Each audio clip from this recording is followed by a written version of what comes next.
All right, everybody, get ready, because today we are diving deep into nearly 800 years of history. 800 years. 800 years. The Reconquista. Okay. We're talking epic battles, cultural clashes, and a legacy that you can still see today in Spain and Portugal. Yeah, most people don't realize that this whole thing, this whole saga, begins with a kingdom kind of already on the brink. Oh. Yeah, we were talking about the Visigoths in the 8th century. Okay. So picture, a kingdom that's completely riddled with internal strife and their grip on power is just slipping away. A kingdom divided against itself, they write. Exactly. And that never ends well. No, it does not. So how does all of that play out? How does that vulnerability play out? So this is what sets the stage for like a really swift and dramatic takeover, right? So in 711 AD, Muslim forces, and they're led by this general, Tariq ibn Ziyad, Okay. they sweep across North Africa and right into the Iberian Peninsula. And it happens really, really fast. Like the Battle of Guadalete in 711 AD, that was decisive. Oh, wow. Visigoths are crushed, and Muslim forces basically conquer the entire peninsula in just a matter of years. Wow, talk about a changing of the guard. So what happens next? Like, how do the people adapt to this new Muslim rule? Yeah. Was it just erasing the old ways? That's where things get really, really interesting.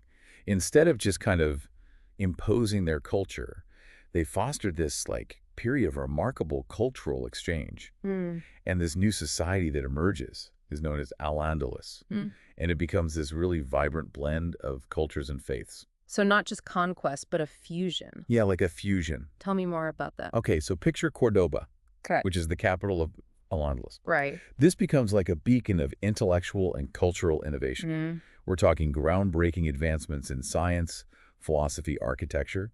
They even invented some of the first versions of surgical tools that we still use today. Wow. Cordoba was like the place to be if you were a scholar or a thinker. I had no idea. So you have this unexpected hub of progress.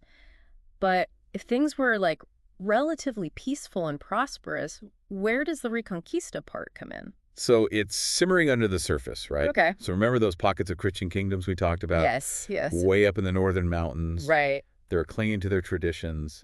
And they never really fully submit to Muslim rule. Like embers of resistance just waiting to ignite. Exactly. So how do they start pushing back? It starts small. Okay. Small victories, like symbolic acts of defiance that kind of build momentum over time. Okay. Like the Battle of Covadonga in 722 AD. Okay.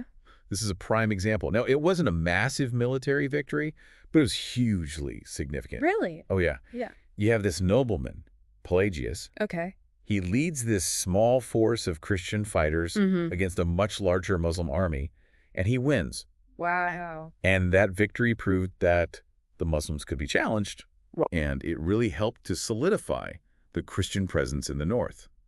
And this paves the way for the Kingdom of Asturias, which eventually becomes the very powerful Kingdom of Leon. Small victories, big impact, so you can practically feel the tide starting to turn at this point. Exactly. And it's not just Asturias. Other Christian kingdoms like Navarre, Aragon, they start flexing their muscles a little bit, chipping away at the edges of Al-Andalus. It was a very slow, grinding process, like a tug-of-war for control of the peninsula. It's so interesting how, some of these pivotal moments that really change history actually happen really far away from, the heart of the conflict. Oh, absolutely. Take the Battle of Tours in 732 AD. Yes. This takes place in France. Right. Not in Spain. Right. France seems pretty far away. How does that tie into the Reconquista? Yeah, it's all about the bigger picture. Okay. So at this time, the Muslim forces, they're not just content with controlling Iberia. Right. They're pushing north. Okay. Trying to expand their reach deeper and deeper into Europe. And the Battle of Tours was a clash of civilizations. Oh, wow. You've got the Muslim army up against the Frankish forces, which are led by Charles Martel. And the Franks, by the way, they were a Germanic people that had established a really powerful kingdom in what's now modern-day France, Germany, the Low Countries. Okay, so the stakes just got a whole lot higher. Yeah. What happened? So the Franks win a decisive victory. Okay. And that victory halts the Muslim advance into Europe. Wow. And it makes Charles Martel a hero Right. in the Christian world. But yeah, imagine if it had gone the other way. I mean, Europe as we know it today would be a very, very different place. That is kind of a chilling thought. It is. Talk about a turning point. Absolutely. So while this is happening, what's going on back on the Iberian Peninsula. Back in Iberia, the Reconquista is starting to gain some real momentum. Okay. And like any good story, like any good epic, it's got its share of legendary heroes. Okay, now we're talking. Who should we know about? Well, no figure looms larger in the legends of the Reconquista than El Cid. El Cid. El Cid. The name alone just conjures up, like, bravery and adventure. Okay. What makes him so legendary? So El Cid, or Rodrigo Diaz de Vivar, to use his full name, Right. he was this brilliant military strategist, like a master of political maneuvering. Wow. Imagine like a chess player who's always like 10 moves ahead. Wow. That's El Cid. So not just a warrior, but like a cunning strategist as well. Yes, yeah. What was his most famous feat? In 1094, El Cid, he captures this really strategically vital city of Valencia. Okay. And get this, he takes it right from under the noses of the Muslim rulers. Wow. I know, right? He sounds like a medieval action hero. Yeah. So El Cid is shaking things up. Yeah. The Christian kingdoms, they're gaining ground. Yeah. What happens next? Well, get ready, Oh. because the stage is set for the final act. Yeah. A showdown centuries in the making. Now you've got me on the edge of my seat. We're going to have to save that part of the story for next time, though. Welcome back. Last time, we left off with our medieval action hero, El Cid, Post-Cid. shaking things up on the Iberian Peninsula. Yeah, Christian kingdoms are on the rise. they are. Where does this winding road lead us? Well, after centuries of like fragmented kingdoms, right, and all Yeah. these like alliances that are constantly in flux, the 15th century brings kind of a pivotal moment. Yeah. Unification. Okay. And like a lot of turning points in history. Yeah. It all starts with a wedding. A royal wedding. Yes. Okay. Intrigue, power plays, Oh, yeah. lavish feasts. Tell me more. So in 1469, we have Ferdinand of Aragon. Okay. And he takes as his bride the very eligible Isabella of Castile. Okay. Now, this wasn't just, about love. Right. This was a power move. Yeah. This union brought together the two most powerful kingdoms in Iberia. Wow. And suddenly the idea of a unified Christian Spain, it felt within reach. The ultimate power couple. Yes. So, kingdoms are united. Ferdinand and Isabella, they've got their eyes on a grand prize. Yeah. What's the next move? Granada, Granada. the last Muslim stronghold on the Iberian Peninsula. Okay. And for Ferdinand and Isabella, I mean, it represented the final piece of the puzzle, right? Great. Conquering Granada would mean completing the Reconquista Wow. and creating this, like, unified, entirely Catholic The state. final showdown. The final showdown. It really does have this, like, epic saga feel to it. What happens? Do they just, like, roll in with their massive army? Not quite. I Yeah. mean, it's not that simple. The campaign to conquer Granada was a long and drawn-out affair. Really? Yeah, it actually stretched over a decade. Uh-huh. But Ferdinand and Isabella, they were very patient, Okay. very strategic.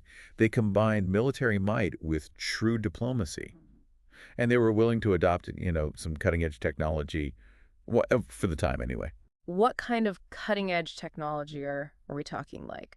Smoke signals, carrier pigeons with little messages? Even better, gunpowder. Gunpowder. Oh, wow. Cannons, firearms. I mean, this is stuff that completely changed the game on the battlefield. Right. Suddenly, sieges, they could be conducted much more quickly, much more Yeah. effectively. Right. And, those imposing fortifications that a place like Granada had, they weren't so impenetrable anymore. So it's like a clash of civilizations, but also a clash of technology, too. Exactly. Exactly. That's fascinating. So did it work? Did this new tech give Ferdinand and Isabella the upper hand? It's part of the reason why the Siege of Granada actually marks a turning point in military history, Mhm. because it really highlights that rising influence of gunpowder warfare in Europe. Okay. And it kind of, foreshadows how future conflicts are going to be fought. So what about Granada? Does it fall? In 1492, Impressive. after this really long and arduous siege, Yeah. Granada surrenders to the forces of Ferdinand and Isabella. And it's a bittersweet victory, for sure. The last Muslim ruler of Granada, Muhammad XII, Okay. more often he's remembered as Boabdil, Okay. surrenders the keys to the city. And that moment, that's the end of nearly 800 years of Muslim rule in Iberia. 8 centuries. That's just, it's almost impossible to wrap your mind around that. Can you imagine being there in that moment? I can't imagine. The emotions on both sides. The victory, the loss, the uncertainty of what comes next. It was a pivotal moment in history, for sure. And not just for Spain, but really for Europe and for the world. what happens next? Like, what's the legacy of this long and tumultuous period? Well, I mean, the immediate aftermath, I think, is kind of a mixed bag. On the one hand, you have Spain emerging as like a major European power, Okay. right? Poised to embark on this age of exploration and colonization. Right. I mean, think about it.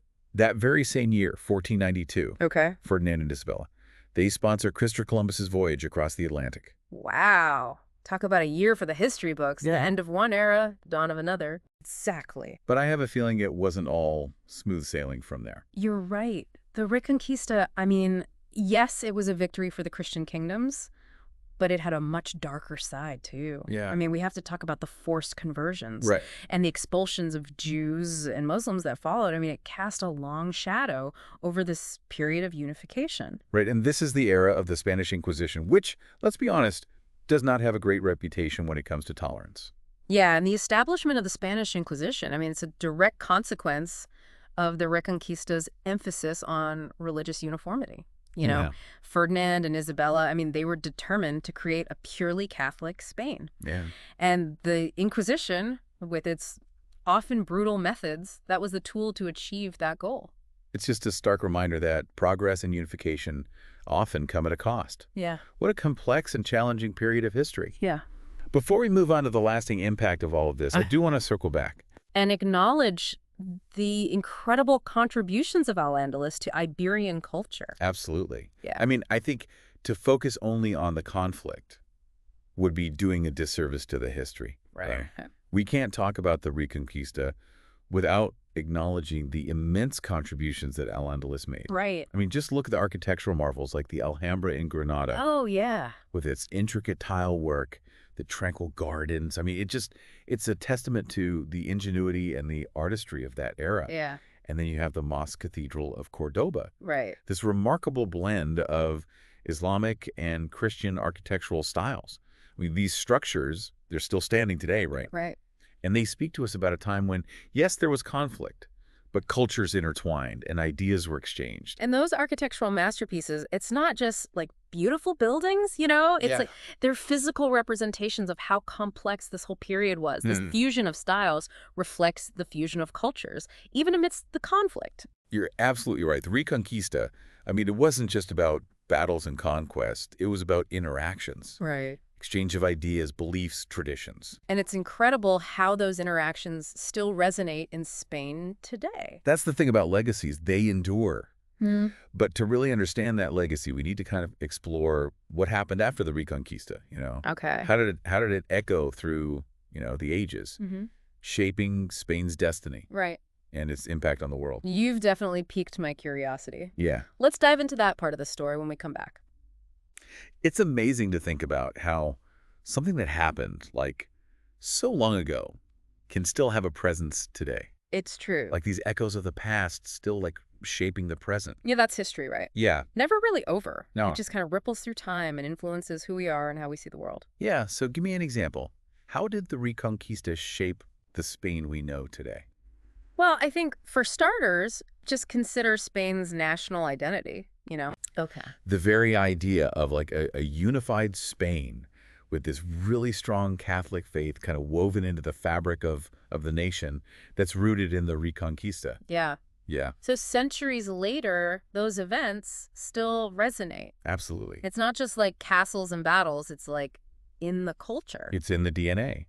And it goes beyond Spain's borders, too. I mean, the Reconquista had an impact on everything from military tactics to like technology across Europe. Wow. Art, architecture, literature even played a role in shaping, unfortunately, some of the negative perceptions of Islam that we see even today. Wow, it really makes you realize just how interconnected everything is. Absolutely. These actions and consequences just echoing down through like the ages. And It really underscores why it's important that we explore history. yeah, Not just to understand the past, but to really grapple with the present right. and kind of, use it to prepare for the future. Absolutely.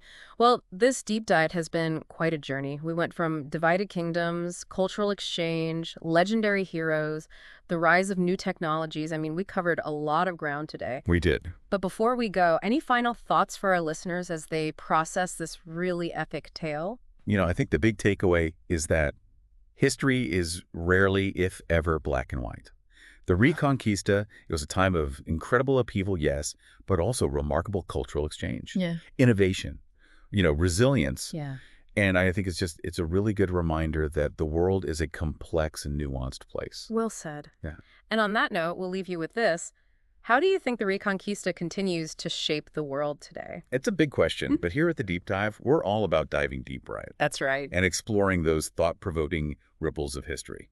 So until next time, keep exploring, keep questioning, and most importantly, never stop learning.